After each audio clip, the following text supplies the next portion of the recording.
check this out. The 2000 CVO Road Glide with a Harley factory sidecar. The sidecar is a 2003. It's on the original MSO. It is Harley, it's not a clone.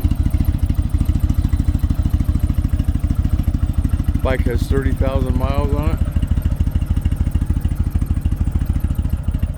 Not a trailer queen, but pretty nice.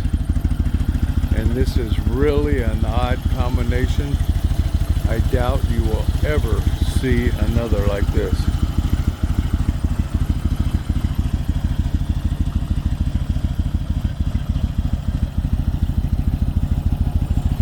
The Harley is a CVO, so it's a 95-inch 1550cc.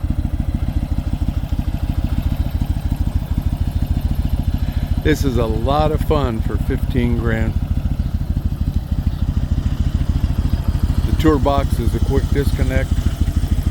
You can take it off, and it's got a sissy bar with a backrest.